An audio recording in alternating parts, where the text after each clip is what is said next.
पीछे बैठे क्योंकि आगे किसी को डिस्टर्ब ना हो। तो वो वहाँ कुर्सी पर बैठे बैठे बोले, महाराज शाह आपकी कृपा है संत महापुरुषों की, हमारे घर में कोई नशा पता नहीं है। एक छोटा सा बच्चा उठा और मैं कुर्सी पर बैठा था, मेरे कान में बोला, बोले दादू सा झूठ बोले। अब जैसे उसने ये कहा, अब दादाजी वहां से बोले, महाराज साहब इसकी बात मत मानना, ये झूठ बोलता है। मैंने कहा तुमने सुना ही नहीं हो, झूठ सच कैसे निर्णय किए। उसको देखा, बोले मारे दादू सा झूठ बोले। मैंने कहा क्या बात है। बोले मेरे दादू सा से पूछो कल शाम को गेट पर खड़े खड़े क्या कर रहे थे, पूछो। अब वो बोले महाराज साहब अब कभी नहीं करेंगे। मैंने कहा करेंगे कि नहीं करेंगे वो बात की पहले बताओ। बोले किसी को नहीं पता है महाराज, छुप के करता हूँ। तो मैंने कहा आज सबको बताओ। बोले मैं कभी कदार छुप करके सिगरेट पीता हूँ और कल इसने देख लिया था। समझ में आ रहा है कि नहीं। फिर मैं उस बालक से एक और बात पूछा कि घर में और भी किसी का कुछ जानता है क्या। बोले हाँ। मैंने कहा कौन। बोले मेरी बात कोई मानेगा ही नहीं। मैंने कहा मैं मानूंगा, बताओ। मेरी दादी। तो मैंने कहा तुम्हारी दादी क्या करती है। बोले महाराज जी ये मेठ खावे। दादियां सावधान हो जाओ, ठीक है, ये खाने की चीज नहीं है। सारे घर वाले उसको बोले महाराज अब ये झूठ बोलता है, ऐसी नहीं है माँ। कोई कहे ऐसी ये नहीं, उसका मुख उतर गया। मैंने कहा सही बताना। बोले मैंने कहा था कोई नहीं मानेगा। मैंने कहा मैं मानूंगा ना, जैसे दादा का बताया ऐसे दादी कब खाती कैसे वो बताओ।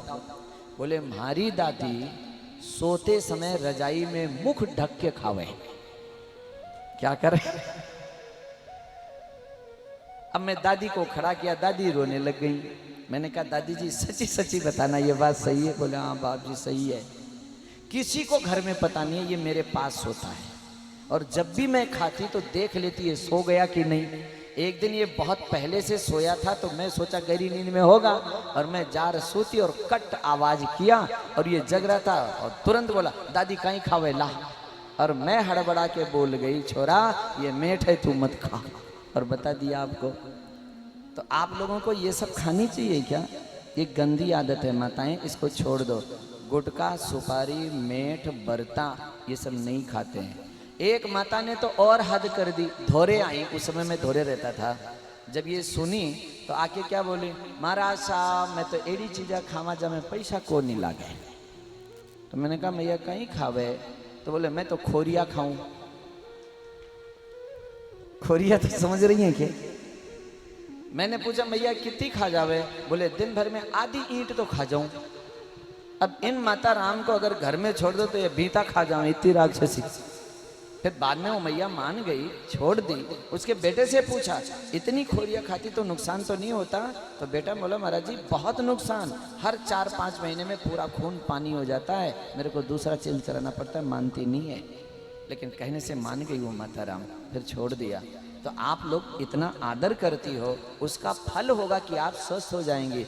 किसी माताओं में ये दुर्गुण हो तो आपसे मैं विनती करता हूँ ये चीज़ें खाना नहीं चाहिए, ठीक है। इससे आपका शरीर खराब होगा और आपके बच्चे सीख लेते हैं, और ये बच्चे घर की सब बात जानते हैं।